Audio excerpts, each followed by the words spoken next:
Assalamualaikum warahmatullahi wabarakatuh. Nama saya Era Esti Fitriani, asal SMA Negeri 1 Sugiwaras. Di sini saya akan menampilkan monolog dengan judul naskah Balada Sumarah, karya Tentrem Lestari.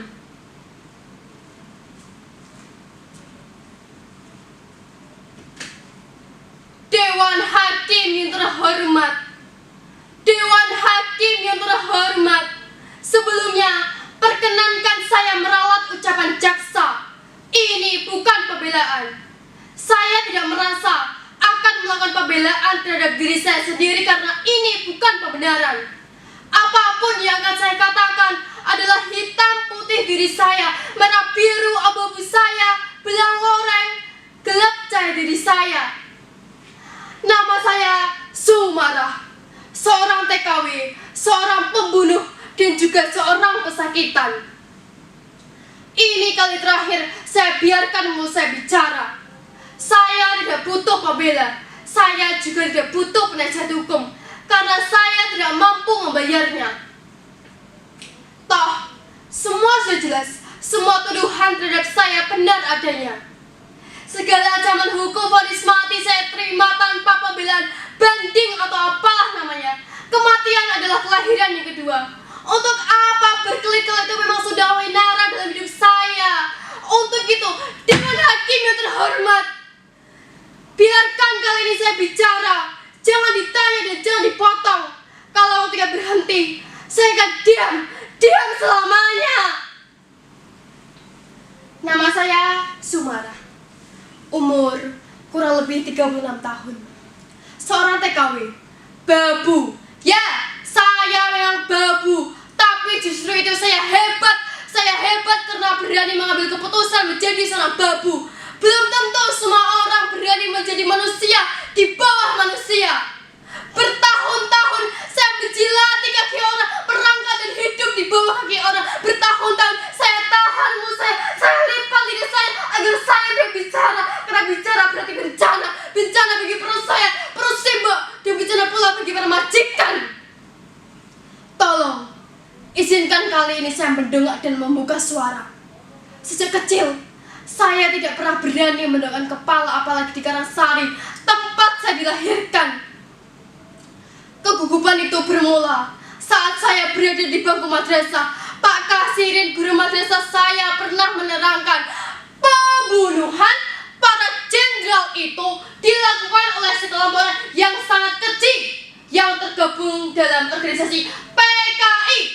PKI itu benar-benar biadab. Untuk itu dihapus dan dilarang berkembang lagi. Seluruh anggota PKI dihukum. Bapaknya semua itu kan PKI. Loh, apa iya? Nah terus sekarang di mana? Iya, sudah diciduk. Shh, anak cidukan yang mulai kesini. Seperti terkena siraman air panas, hatiku meradang, sakit, nyeri sekali. Lalu malamnya, saya bertanya kepada Simba, Mbah, apa benar Bapak itu orang PKI toh, Mbah? Bapakmu itu orang Lugendo. Sehari-hari pekerjaannya hanya menderes kelapa dan menjadi kusir randong. Tukang deres itu kan gak cuma Bapak toh, Mbah? Iya, bukan karena deresnya, Ndo. Tapi semua itu bermula saat bapakmu menjadi kusir randong. Sebagai seorang kusir randong, bapakmu sering mengantarkan siapa saja yang membutuhkannya. Salah satu langganan bapakmu adalah seorang penyanyi bernama Pak Wasto. Lama-lama Den Projo datang kepada Simba dan bertanya, Lekna, mantu sampean itu Sukami tergula ke koperasinya PKI toh? Ngapunten Den, Suliman hanya ingin tergula kepada Pak Wasto. Tepat 2 malam setelah kejadian itu, Den Projo dan 2 orang tentara datang ke rumah mereka menyeret bapakmu. Diiringi orang-orang sekampung. Simba bingung dan was-was. Begitulah Simba. Kang Rohiman, Yudasri tak pernah lagi bertemu dengan bapakmu. Dan saya tak pernah sekalipun melihat wajahnya. Namun bayangannya selalu menguntit di sepanjang hidup saya. Selepas madrasah, kondisi ekonomi sibuk tak mengizinkan saya sekolah lagi, meski nilai ijazah madrasah saya bagus. Saya tidak ingin sebodoh bapak, simbah. Saya tidak ingin diberdaya orang. Kata orang, pendidikan bisa melepaskan diri dari keterjepitan. Dan saya percaya itu. Saya hafalkan rumus-rumus matematika, kosinus tangan diferensial. Saya hafalkan teori Archimedes, Lavoisier, dan Einstein. Saya hafalkan dikotil monokotil. Saya hafalkan Undang-Undang Dasar 45 dari pembukaan pasal-pasal hingga ayatnya, hingga ke titik komanya. Dan yang paling saya hafal adalah butir-butir Pancasila. Kita harus mengembangkan toleransi. Kita harus musyawarah atau mufakat. Kita tidak boleh boros. Kita harus begini, begitu. Kenyataannya semua menjadi bukan. Semua teori, rumus, ambiar bubar ketika saya mencari pekerjaan. Dan pilihan pekerjaan yang layak saat itu hanyalah menjadi seorang babu, menjadi pembantu di rumah orang, bekerja dari subuh hingga larut malam, mulai dari mencuci, memasak, ngepel lantai, menyapu anak majikan, sampai pernah memanjat ke atas genting. Tapi kebanggaan itu runtuh ketika saya didebat dari pintu ke pintu saat saya mencari pekerjaan. Akhirnya setelah itu saya bekerja pada seorang juragan beras di kota kabupaten bernama Bujerwati. Tentu saya sangat senang sekali mendapatkan pekerjaan, meski terkadang saya harus bekerja hingga larut malam pada hari-hari tertentu. Dari bekerja di juragan beras, saya berkenalan dengan seorang lelaki yang kemudian saya jatuh cinta kepadanya. Namanya Mas Edi. Beliau seorang tentara.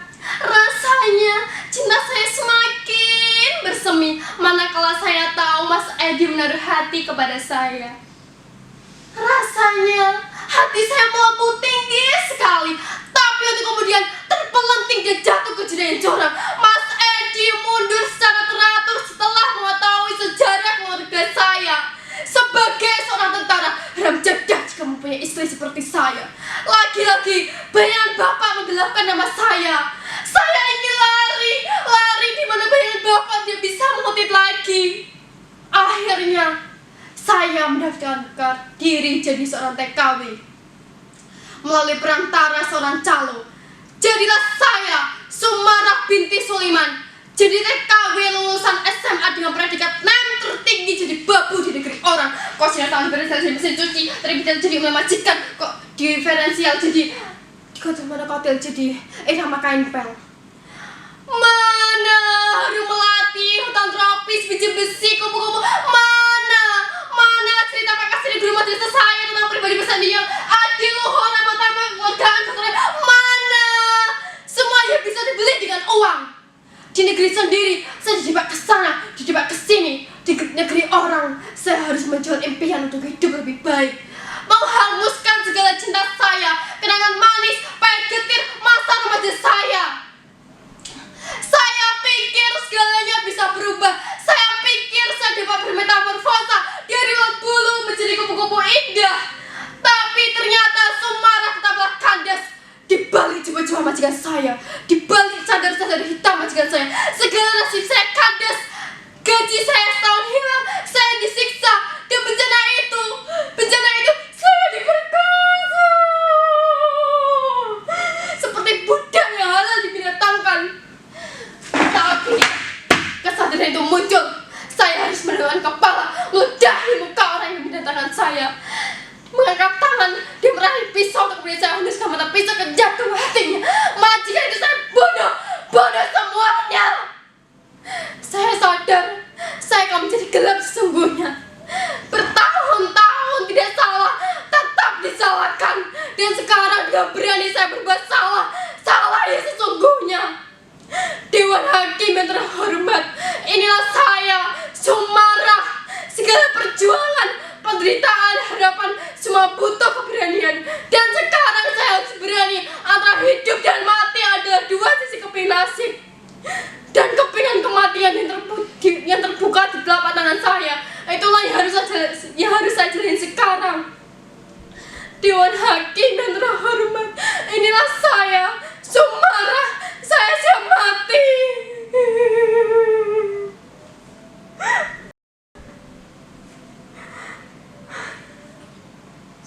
Sekian dari saya.